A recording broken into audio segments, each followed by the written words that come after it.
tere hommikust.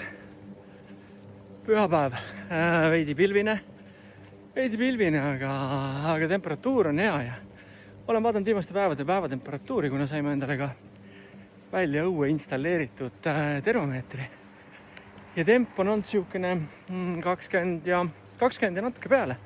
20 ja 22, nii et tasapisi on soojust tunda, aga mõtlesin täna, et kuna minu üks lemmikteekondasid on rannapromenad, siis näitan teile ka, kuidas see hommikul välja näeb ja vaatame, kas inimesi ka näha on, turiste. Rannapromenad hakkab pihta siit ilusa väljakuga ja seal purskajade taga oli ka jõulupuu, suur jõulupuu.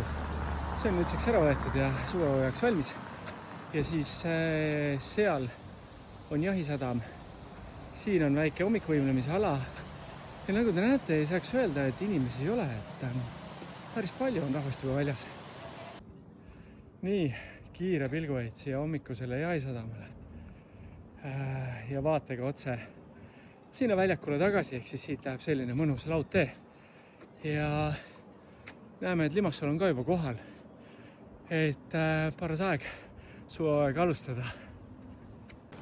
Nii, ja Finicudez Beach ehk siis see südaline rand Padeli väljakutega algab ja Liiva randa hakkab siit pihta ja läheb nii kaugele, kui silm ulatab. Rannatoole hetkel ei ole, aga kõik see ala, Liiva ala täitub siin rannatoolidega ja jalutame sinna poole. Ma arvan, et sinna Liiva ala lõppu on minna, julgen pakkuda mingi 5 kiltsa miinimum.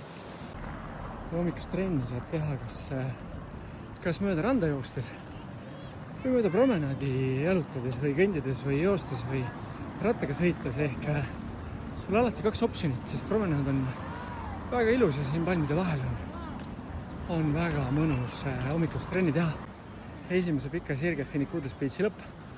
Siit Coffee Islandist võtad endale cappuccino ja lähed istud sinna ja rahulikult naudid oma cappuccino. Nii, Finicudez jääb sinna poole.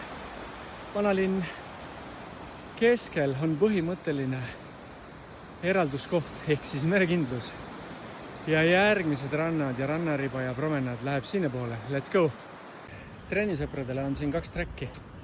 Siin on esimene träkk siit alt, kalasõpradele ka siit alt läheb teine träkk ehk siis promenaad läheb mõnusalt siit mere äärest nii kaugel kui silm ulatab ehk siis ainult anna kuuma.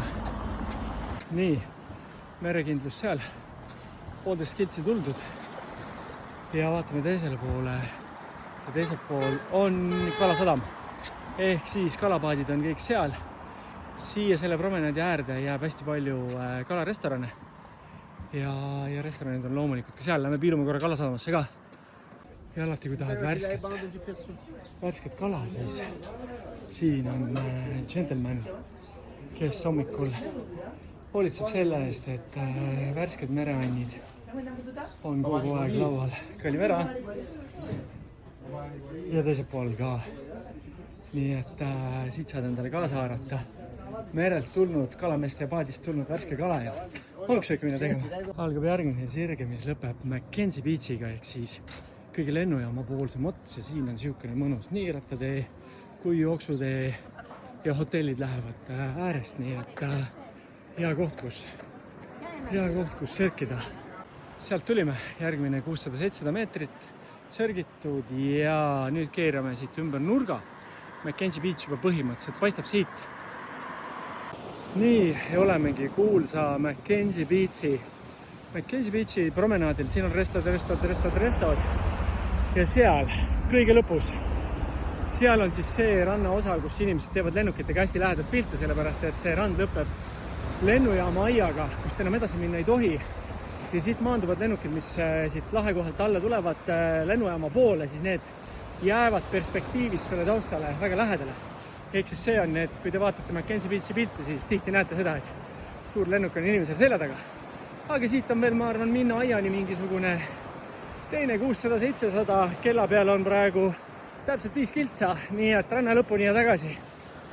Nii, kohe varsti on 10 kiltsane ring tehtud veits veel. Vahepeal on tulnud päike välja ja taevas Paradiisi rannas on läinud helesiniseks.